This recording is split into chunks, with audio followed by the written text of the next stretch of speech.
Eu passo a palavra para Paulo Lopes e 35 minutos, Paulo.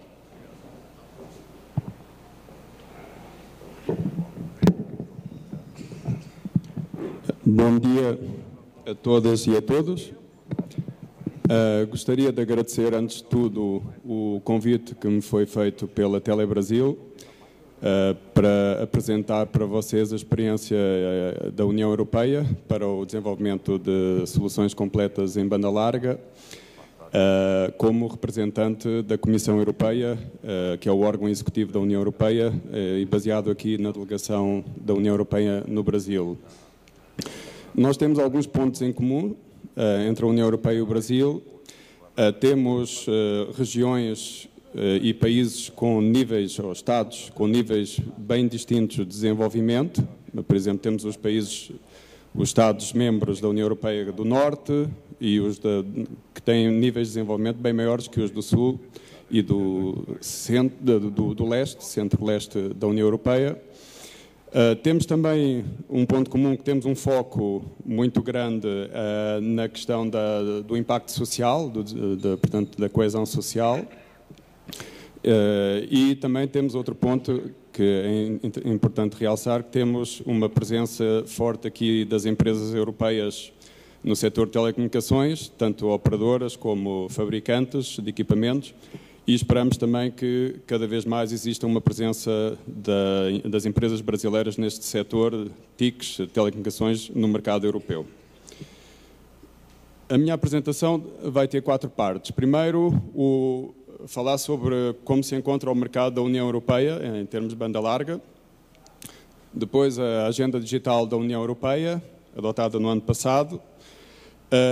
As iniciativas da União Europeia especificamente para o desenvolvimento da banda larga e, finalmente, a questão do desenvolvimento do governo eletrónico na União Europeia, que traduz, claro, o papel alavancador que os governos, os Estados, ao nível local, regional, poderão ter também para estimular, portanto, o uso das TICs através do desenvolvimento de aplicações, de serviços, de conteúdos de interesse público.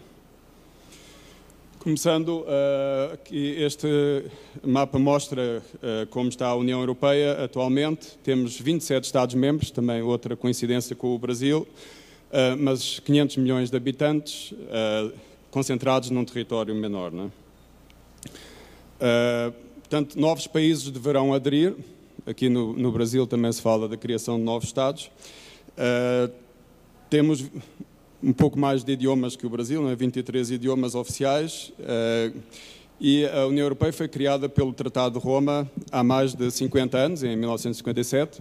Temos um mercado comum, que foi o principal motivo da União Europeia, por isso se chamava Comunidade Económica Europeia antes, e temos agora também, mais recentemente, desde o início da década passada, uma união monetária e económica através do euro.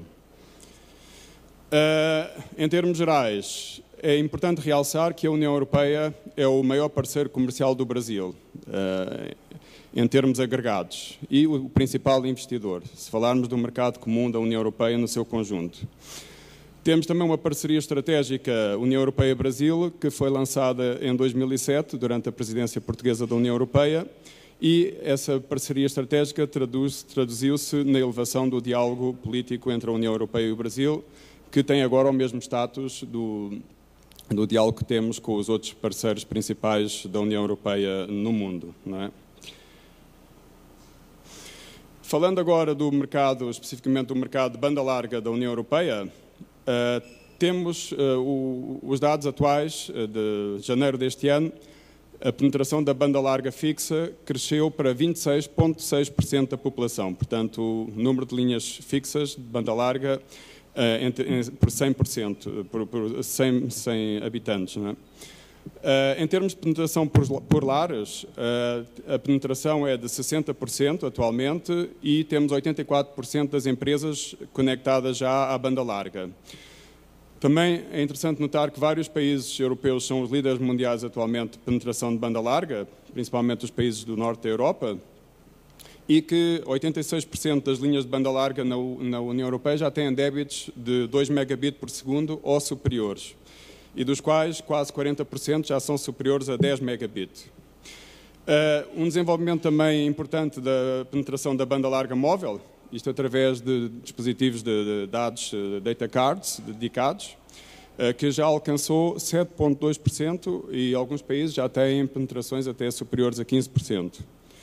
E, finalmente, também é interessante notar o desenvolvimento generalizado na União Europeia de ofertas agrupadas de voz, quer seja fixa, móvel, vídeo e dados, o que se chama convencionalmente o double play, triple play ou mesmo o quadruple play, quando inclui móvel, pelas provedoras de banda larga móvel, banda larga na União Europeia, perdão, fixa e móvel.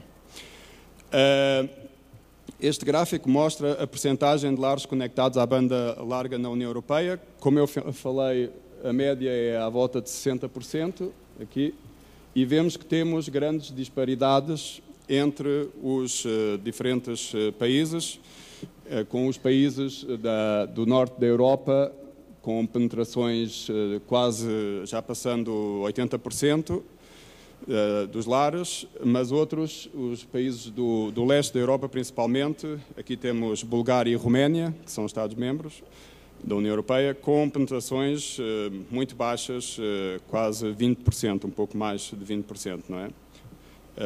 A própria Grécia também aqui. Então, existem claramente disparidades entre os diferentes países. Se virmos a penetração em termos de, portanto, número de conexões fixas por 100 habitantes, este gráfico mostra, portanto, a diferença que existe entre vários países no mundo. A média da União Europeia, isto é de julho de 2009, estava em 25% nessa altura, e vemos que o Japão está logo aqui, com um pouco também mais ou menos no mesmo, os Estados Unidos com 27%, e aqui os países do norte da Europa, de novo aqui, com penetrações superiores, não é? Já nessa altura, superiores a 35%. As empresas, percentagem conectadas, como vemos, também existem países em que quase todas as empresas, os países de novo no norte da Europa já estão conectados, mas de novo no leste da Europa existem ainda várias empresas que não estão conectadas à banda larga fixa. E aqui temos a penetração média de 84% na União Europeia. Este gráfico é da OCDE, é um gráfico interessante que mostra a diferença entre, portanto, vários países do mundo em termos de crescimento da penetração aqui, no eixo direito, no eixo, perdão, eixo vertical, e a população, a percentagem de população, de junho de 2010. E vemos que aqui estes países são os países que apresentam menor penetração, mas maiores níveis de crescimento. E o Brasil está nos países com maiores taxas de crescimento. Portanto, estamos aqui vendo superiores a 20%, certo? A média da OCDE é de 10%. Mas em termos de penetração, claro, o Brasil está atrás. Temos a média é de 24,2% e, portanto, vemos uma disparidade grande entre vários países. Tem países, por exemplo, a Alemanha, Nova Zelândia e França, que já têm penetrações muito elevadas e continuam crescendo. A maior parte dos países desenvolvidos encontra-se aqui com penetrações elevadas e crescimentos menores. A percentagem de linhas fixas de banda larga com débitos superiores a 2 megabits por segundo também é dispar, mas aqui, coincidentemente, vemos que é interessante realçar que temos aqui vários países com percentagens já quase superior, quase de 100% para taxas de 2 megabits por segundo. Portanto, a maior parte das linhas já são de velocidades maiores. A média da União Europeia está aqui, à volta de quase 90%. E se virmos o mesmo gráfico para débitos superiores a 10 megabits por segundo, aqui vemos que alguns países, por exemplo, a Bulgária, Portugal, Roménia, países que introduziram mais tarde, têm penetrações bem elevadas a 10 megabits, mais elevadas que os outros países que introduziram antes, não é?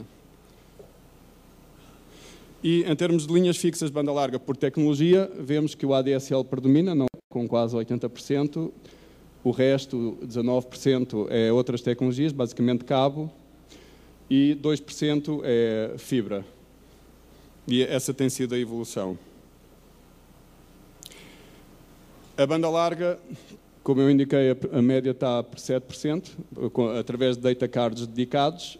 Alguns países, como a Finlândia, a Áustria, Suécia, Dinamarca, Holanda e Portugal, têm já penetrações superiores a 10%, certo? E o último gráfico é da disponibilidade de ofertas bundled, agrupadas na União Europeia, e vemos que isto traduz nas zonas mais escuras, onde existe a maior percentagem de ofertas agrupadas, em janeiro do ano passado. E, por exemplo, na França, já mais de metade das ofertas de banda larga eram com bundle ou double, pelo menos double play, ou se não triple play. Temos desafios também para o desenvolvimento da banda larga contínuo. Por exemplo, mais de 26% da população na União Europeia nunca usou a internet. São quase 130 milhões de pessoas. Por diversas razões, que eu vou falar a seguir. Quase um quinto da população rural não dispõe portanto, de acesso a redes de banda larga fixa, e o investimento na União Europeia em fibra óptica ainda é reduzido, especialmente comparando com países como o Japão e a Coreia.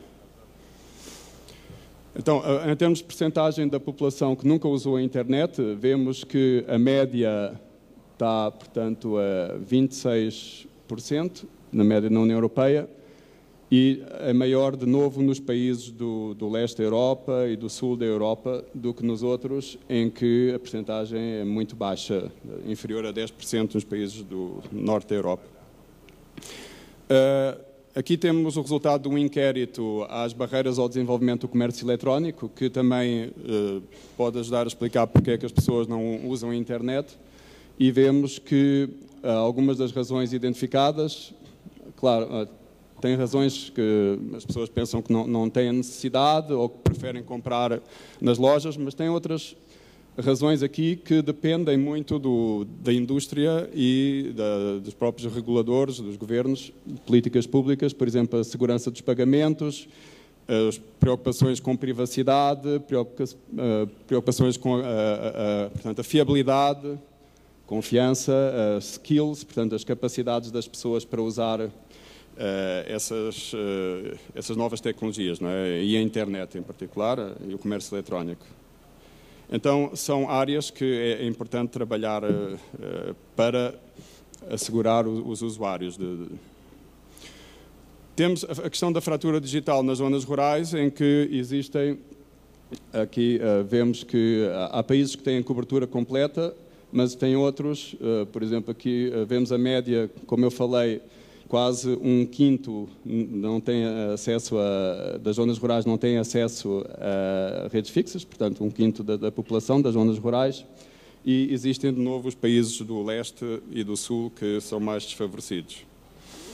E finalmente a questão da penetração de fibra óptica. Vemos a comparação aqui, valores de julho de 2009, a Europa e os Estados Unidos, muito em baixo, comparando com o Japão e a Coreia.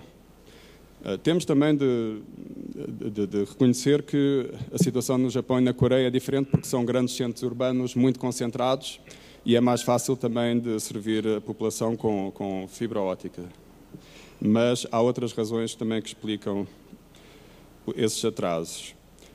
Aqui temos uma projeção do crescimento da fibra óptica entre os diferentes países. A União Europeia aqui, continuando como está a situação, portanto é claramente o gap vai continuar aumentando, a Coreia aqui em cima e o Japão aqui e os Estados Unidos aqui. Portanto,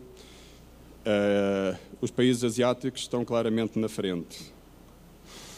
Agora vou falar sobre a Agenda Digital da União Europeia. Foi adotada pela Comissão Europeia em maio do ano passado, mais ou menos por altura da adoção do Plano Nacional de Banda Larga. aqui no Brasil, após um amplo processo de 2 anos de preparação de consulta pública pela Comissão Europeia.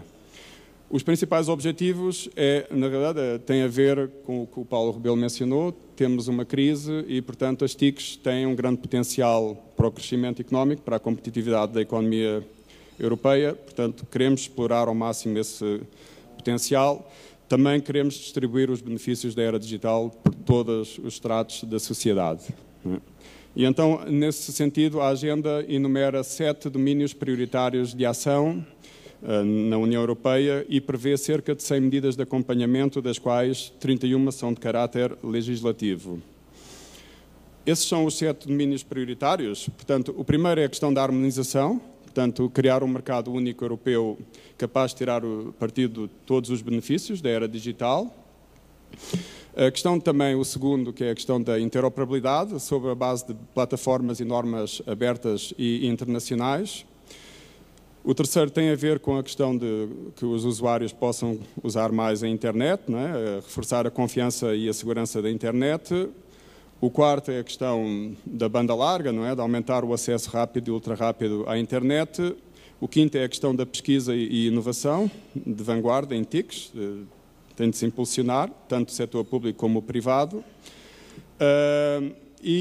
Também dotar toda a população de capacidades digitais e serviços em linha acessíveis, portanto, a questão do governo eletrónico em particular. E, finalmente, o último é, portanto, explorar o potencial das TICs para responder aos desafios da sociedade. Por exemplo, a questão do envelhecimento da população, que o Paulo Rebelo já mencionou, mas a questão de alterações climáticas, portanto, desafios que temos cada vez mais e que são globais. Este gráfico mostra o que chamamos o ciclo virtuoso da economia digital, né? Portanto, o desenvolvimento e o investimento em redes gera e estimula também a criação de conteúdo e de serviços transfronteira, que, por sua vez, gera um aumento portanto, da demanda dos serviços. Então, é um ciclo vicioso e é preciso trabalhar aqui e aqui para aumentar a demanda dos serviços. E é isso que a agenda digital está fazendo. Ao mesmo tempo, temos aqui os problemas que temos, que é a falta de investimento em redes, a falta de interoperabilidade, falta de capacidades das pessoas, mercados fragmentados, digitais, PID insuficiente, cibercrime e escassa confiança e a questão de respostas fragmentadas aos desafios da sociedade. Então, em termos de banda larga, especificamente, a Agenda Digital Europeia estabelece os seguintes objetivos. Portanto, até ao ano 2013, todos os cidadãos deverão ter acesso à banda larga básica. A velocidade não está especificamente definida, mas tudo indica que tenderá para 1 megabit por segundo, como o Brasil também está atendendo. E, além disso, temos para 2020 que a banda larga rápida com velocidade de pelo menos 30 megabit por segundo deverá estar disponível para todos os cidadãos e, além disso, portanto, deverão ter conexões de banda larga superiores a 100 megabit por segundo, 50% dos lares. Portanto, metade dos lares conectados até 2020 a 100 megabit por segundo. O custo estimado para este primeiro objetivo, 30 megabit, é de 38 a 58 bilhões de euros pelas consultoras do ramo, que dá cerca de 87 a 133 bilhões de reais, usando o câmbio de 2,3, mais ou menos, o euro para o real. Para este objetivo mais ambicioso, que implica fibra óptica, temos um custo estimado de entre 181 e 268 bilhões de euros, o que corresponde a poderá chegar a quase 616 bilhões de reais para toda a União Europeia. Portanto, são custos bastante significativos. Aqui os objetivos nacionais de banda larga em países da União Europeia e América Latina. Fazendo uma pequena comparação, temos aqui a União Europeia 2013 com cerca de 1 megabit por segundo. O Brasil, aqui com este objetivo agora aumentou para 1 megabit, até 2014. E temos outros países que já estabeleceram até metas mais ambiciosas, a Itália e o Reino Unido com 2 megabits, mas mais tarde, um pouco mais tarde no caso do Reino Unido. A Argentina, a França, portanto temos vários objetivos. O objetivo da União Europeia é um objetivo mínimo, tem alguns países que vão mais além, por exemplo, a própria Finlândia, Luxemburgo, Estónia, que pretendem atingir até 2016 100 megabits por segundo. Portanto, é bem ambicioso, já em 2016. Agora, gostaria de falar sobre as iniciativas específicas da União Europeia para o desenvolvimento da banda larga. Então, a Comissão Europeia aprovou em setembro do ano passado um pacote de medidas para o desenvolvimento da banda larga de forma coordenada na União Europeia, para a banda larga rápida e ultra rápida. E, na realidade, são 3 medidas. Uma mais geral, que é a comunicação sobre banda larga. O objetivo aí é estabelecer um quadro coerente para atingir os objetivos da Agenda Digital Europeia e, em particular, focada na questão de como encorajar o investimento público e privado em redes de banda larga rápida e ultra rápida. A segunda é na área de espectro, uma proposta de decisão de estabelecimento de um programa europeu de política de espectro radioelétrico, que é focado muito na questão da banda larga sem fios, para que espectro suficiente seja disponibilizado até 2013. E a terceira medida é uma recomendação sobre o acesso regulamentado às redes de acesso de próxima geração, da NGAs. Portanto, de forma a dar previsibilidade regulatória para as operadoras de telecomunicações, para os seus investimentos em fibra óptica e para a necessidade de assegurar um equilíbrio entre as necessidades de encorajar a concorrência e o investimento. A primeira medida, portanto, como eu mencionei, a comunicação sobre banda larga. Portanto, o principal objetivo, na realidade, é estimular os cerca de 180 a 270 bilhões de euros que serão requeridos para levar a banda larga ultra rápida aos lares europeus.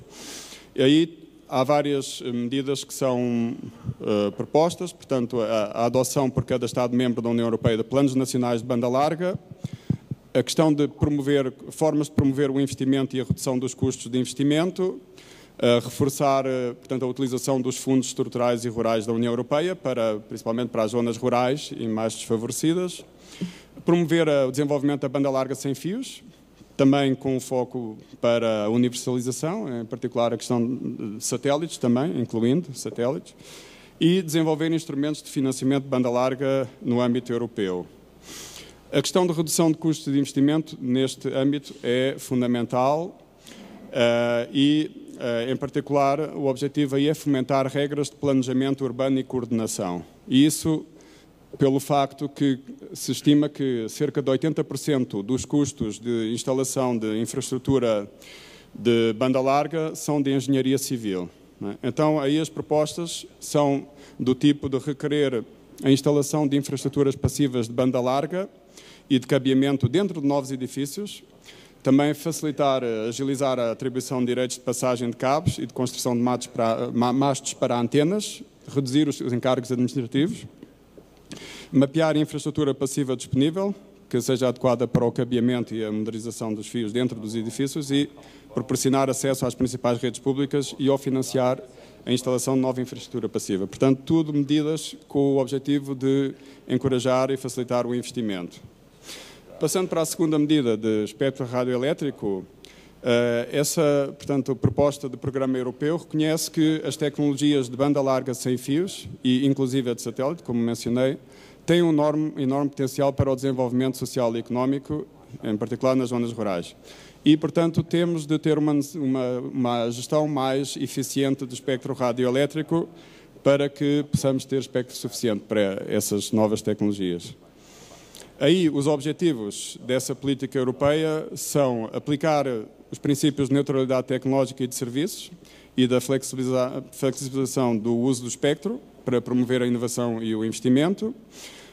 Também temos, apesar dessa flexibilidade, de assegurar a harmonização de espectro para serviços de dimensão pan-europeia e também harmonizar bandas onde o comércio de espectro, Spectrum Resale, possa ocorrer.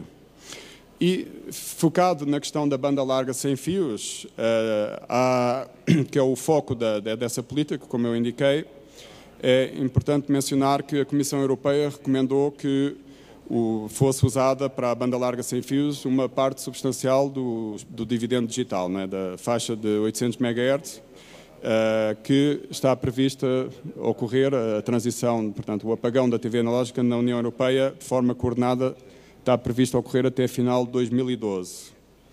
Existem também outras bandas harmonizadas para a introdução de banda larga sem fios, são as bandas 900, 1800 MHz, que eram usadas pelo GSM e que estão sendo liberadas com a introdução do 3G e futuramente do 4G, 2.5 GB e 3.4, 3.8 GB, aí mais para o IMAX. E, portanto, espera-se que com estas medidas exista uma disponibilidade de espectro total superior a 500 MHz para, portanto, banda larga sem fios na União Europeia. Antes de falar da terceira medida, gostaria de mencionar quais são os objetivos do quadro regulatório da União Europeia. Atrair o investimento é um objetivo, e o outro é promover a concorrência e salvaguardar os interesses dos usuários. E em termos de atrair o investimento, que é muito importante para a questão da banda larga, a ideia é, o quadro regulatório tende a encorajar o acesso ao mercado, removendo as restrições existentes para o investimento, proporcionar certeza jurídica a longo prazo, através de regras claras, previsíveis e robustas à evolução tecnológica dos mercados, manter a regulação no nível mínimo necessário, mas impor, quando necessário, obrigações a prestadoras com poder significativo de mercado, quando existe insuficiência de mercados, de corretores de mercado, para corrigir esses problemas de falta de concorrência. Então, a terceira medida nesse âmbito, a recomendação da União Europeia sobre redes de acesso de próxima geração, que é uma recomendação, não é obrigatória para os Estados-membros, mas é uma recomendação. Portanto, o objetivo é estimular esses investimentos em redes NGA, especialmente os investimentos em fibra óptica que serão necessários para o objetivo de 100 megabit por segundo. E os desafios para os governos e as autoridades é criar as condições necessárias para que o setor privado possa investir nessas redes e, ao mesmo tempo, estimular a concorrência nos serviços de banda larga usando essas redes de ultra rápidas para o benefício dos consumidores e da economia. São dois objetivos que, por vezes, não são convergentes. Então, o que essa recomendação indica é que as agências reguladoras da União Europeia deverão poder impor os remédios mais adequados no que respeita ao acesso às redes NGA dos operadores com poder significativo de mercado, mas tendo também em conta o nível de concorrência, por exemplo, se existem redes XDSL, ou cabo, ou 3G, 4G, nas diferentes regiões, urbanas e rurais. Certo?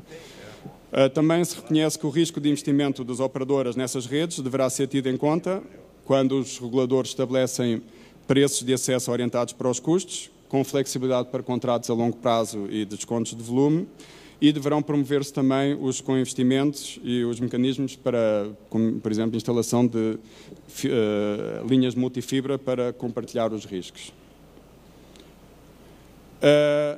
Agora, focando sobre a questão do problema das bandas rurais, portanto, o nosso objetivo é levar até 2013 a banda larga até cerca de 1/5 da população rural que não dispõe acesso a redes de banda larga fixa.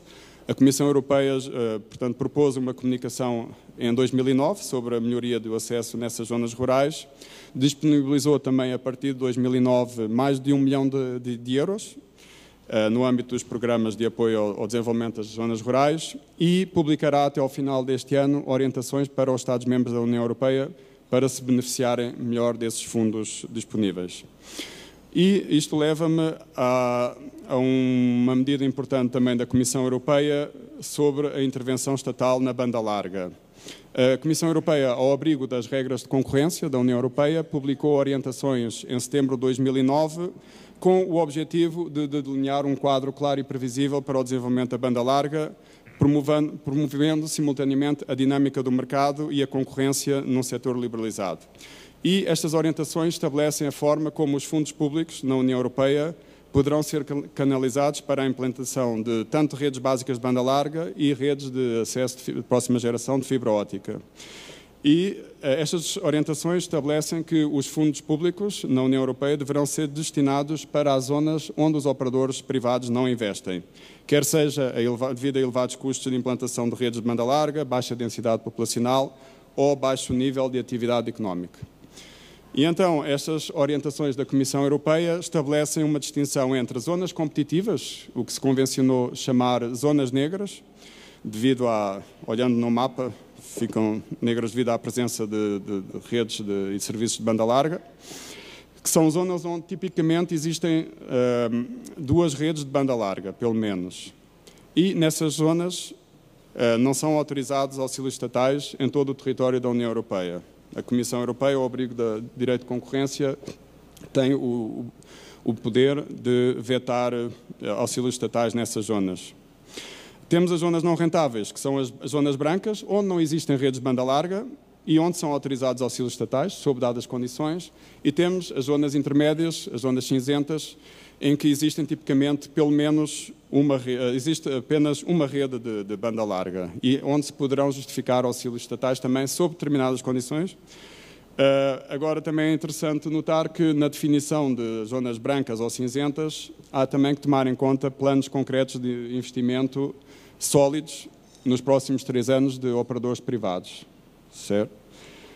Quais são as condições para o auxílio estatal?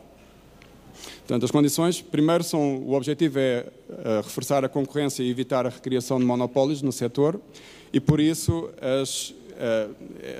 essas condições estabelecem que, portanto, o Estado ou a autoridade local deve fazer uma análise pormenorizada da cobertura geográfica, deve haver um edital público para a seleção do operador privado que receberá os auxílios estatais, sendo selecionada a proposta economicamente mais vantajosa. Deverá existir neutralidade tecnológica, no sentido de não especificar a priori uma solução tecnológica específica, a não ser que exista um motivo muito forte para fazê-lo. Encorajar o uso de infraestrutura existente para evitar duplicação de recursos e, além disso, o beneficiário, portanto, desses auxílios estatais deverá conceder por um período de 7 anos, mínimo, acesso aberto à sua rede em termos razoáveis, portanto, e em custos razoáveis, supervisionados pela agência reguladora. E deverão também existir mecanismos de reembolso caso exista sobrecompensação, portanto, dos lucros obtidos pela operadora. E, finalmente, o ponto do governo eletrónico. Nós adotámos, em dezembro do ano passado, um plano de ação para o desenvolvimento do governo eletrónico em toda a União Europeia, de forma coordenada, entre 2011 e 2015. Portanto, este plano de ação reconhece que as autoridades públicas, quer seja ao nível nacional, ou regional e local, têm um papel muito importante como catalisadoras da demanda de serviços digitais. E, portanto, o objetivo deste plano de ação é explorar de forma coordenada o potencial da utilização das TICs para proporcionar melhores serviços públicos e com menores custos e facilitar, portanto, a vida dos cidadãos e das empresas. Portanto, aqui o objetivo também é reduzir os custos. Estamos num período de recessão e, portanto, as TICs têm esse papel de fornecer melhores serviços públicos a menores custos. E então as metas que o plano de ação estabelece é que até 2015, 50% dos cidadãos na União Europeia terão usado serviços de governo eletrónico. Atualmente, as estatísticas são 42% que usaram no ano anterior. 80% das empresas terão usado também estes serviços. Atualmente estamos em 75%. E, além disso, haverá um conjunto de serviços transfronteiras-chave que estará disponível em linha para qualquer cidadão, qualquer empresa.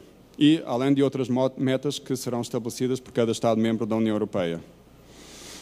Aqui vemos portanto, o gráfico comparando a disponibilidade de serviços de governo eletrónico para os cidadãos na União Europeia. Vemos também que existem diferenças entre países que têm praticamente 100% de disponibilidade portanto, de serviços de governo eletrónico, outros que têm bem menos. A média da União Europeia era 80%. E o acesso está aqui com média de 40% na União Europeia, também com disponibilidades, o acesso dos cidadãos. A disponibilidade de serviços para as empresas é maior e também o acesso maior, mas ainda tem países onde as empresas não estão acessando. Então, os 4 pilares do plano de ação são reforçar o poder de intervenção dos usuários, reforçar também o mercado interno, aumentar a eficiência e eficácia das administrações públicas e estabelecer as condições necessárias ao desenvolvimento do governo eletrónico. Aí, nesse sentido, para cada um destes objetivos, nós temos uma série de objetivos, de medidas, de forma a reforçar o poder de intervenção dos usuários, o mercado interno, como eu mencionei. Eu sei que tenho pouco tempo, vou acelerar aqui. O outro, reforçar a eficiência e eficácia das administrações públicas e estabelecer condições necessárias ao desenvolvimento do governo eletrónico, por exemplo, a questão das especificações abertas e da interoperabilidade, que é muito importante. O reconhecimento mútuo da identificação eletrónica e da autenticação eletrónica.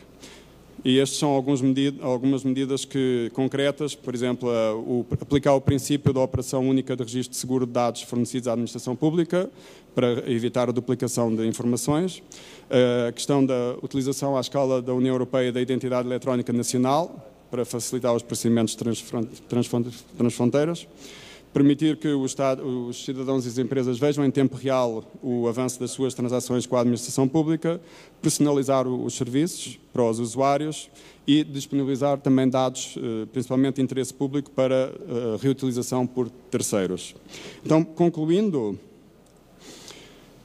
portanto, a nossa abordagem reconhece a importância de promover medidas públicas concretas para estimular os investimentos, reduzir os custos desses investimentos e aumentar a concorrência. Temos também na área, portanto, dos conteúdos um esforço do potencial, de explorar o potencial alavancador do Estado, fomentando desenvolvimento de conteúdos de governo eletrónico e outros de interesse público, por exemplo, nas áreas também de saúde e de educação.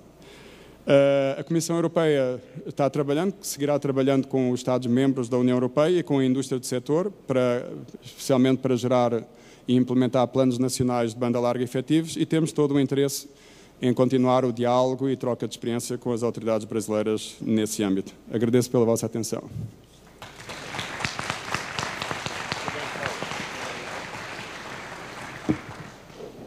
Muito obrigado, Paulo.